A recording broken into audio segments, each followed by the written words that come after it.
What's up guys, Semi-mong here from Game On, and today we're going to be going through the upgrades you can get for your horse and which one is better. Now I'm not going to say that there is a better one out of the three, because there's only three. I'm just going to go through the personal preferences of each, I guess.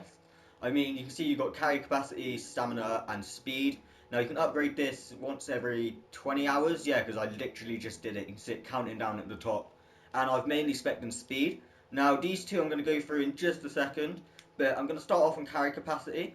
So carry capacity is what your horse can hold, how much your horse can hold. Your horse can hold anything, like any infantry items you can put in your infantry, you can put in your horse's infantry, and it starts off at, I don't actually know what it starts off at, although I know you can get it up to a basic infantry, because you can also upgrade your infantry, so I'm at 80, but you start off with 60. So if you increase your horse capacity, he'll also have an infantry of 60. And now I suggest actually using this if you don't PvP. So this is literally only if you go out adventuring and you just do hours and hours of questing. You don't go back to a town, you don't repair your items, you don't sell your items, you literally just stockpile everything you get until you're about to log off, and then at that point you obviously go back to town, go to the inn, I don't know, sell all your items. But yeah, if you are a quester or an adventurer who does just like to play hours upon hours, then carry capacity really will help you. Simply because you can hold more stuff. I know when I started the game, I literally had to come back to the town about every 4 or 5 quests because my inventory was filling up. So I actually upgraded my personal inventory, but if you didn't want to have to come back to town, you can just upgrade your horse's inventory, and it will be a lot better. And now stamina and speed, these are the two main ones.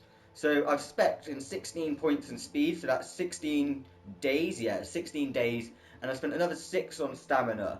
And now I'm gonna spec in speed until about 25 before I even start going into stamina, and I'll show you that now.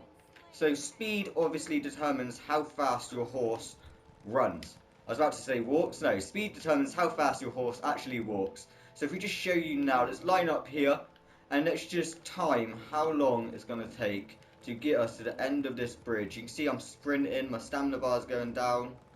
Nah, how could it stopped the sprint? Let's try this again. But yeah, the amount of speed you get, obviously, is how fast your horse goes. The more you got, the faster it does. So if you get that 100%, you're going to have an insane amount of speed. Right, I'm sprinting, my stamina bar's at the bottom. Don't worry about that, it doesn't make the horse stop sprinting like we do. So I'm nearly here. Let's get out to this stone wall. So what was that, about 11, 12 seconds? It wasn't too long. So I'm going to make a quick cut here and actually jump to my second character to show you the comparison of the differences between speed and stamina. Alright guys, I'm back on the second character I have on my console. It's actually my friend's character, it's called Pippin. But, blah blah blah, what was I going to say? Yeah, the horse on this character doesn't have any speed, doesn't have any stamina. So if we go ahead and sprint now, Jesus, it's so slow. It's so slow. Like, I would have gotten to the end by now. Probably, yeah. Maybe, yeah. So you can see that that's an extra good 7, maybe 8 seconds tops. But why I wanted to actually show you that is, you can see that 7 to 8 seconds. Now imagine if you are in the PvP area of Cryodil and you need to get away.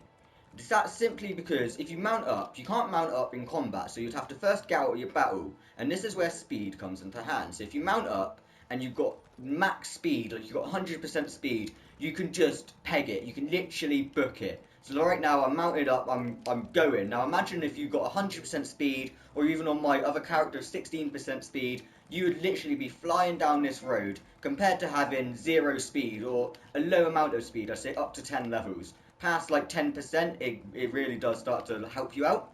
But what I've also want to point out is now you can see that I've got no stamina on my horse. So what this is actually doing, it's allowing me to sprint, but if I got hit by a hostile mob or a hostile player right now, I'd be chucked off my horse and I'd be in combat once again.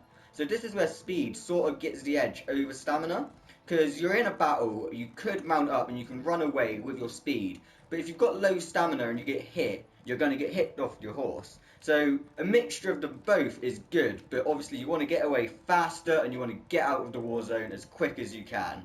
Now to my knowledge, stamina actually decreases No, it increases the amount the bar decreases. So you can see that every time my stamina bar goes down, it's notching down like half the bar.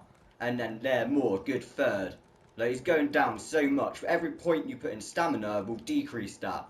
So you could spec in stamina, rely on the slowness of your horse, but will your horse outlast the hits from the hostile players, from the enemies around you, or do you just want to get away? That's why I said at the beginning of the video, there is no personal preference. Like, I do believe that if you have speed, you will just be able to get away and absolutely peg it from any enemy or player you see. Whereas if you have stamina, you may be able to tank the hits, because obviously they're hitting you, they're going to be in combat, and they're not going to be able to mount up.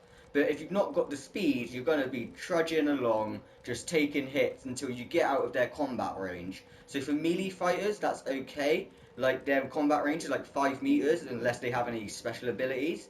But for mages and rangers or archers, it's terrible. Like, you'll be hit so fast.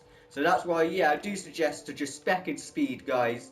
If you enjoyed this video and now know what you want to do with your horse, leave a like rating. Comment down below on what you'd like to see next. And if you haven't already, subscribe to our channel for more Elder Scrolls. And I'll see you on the next video. Bye!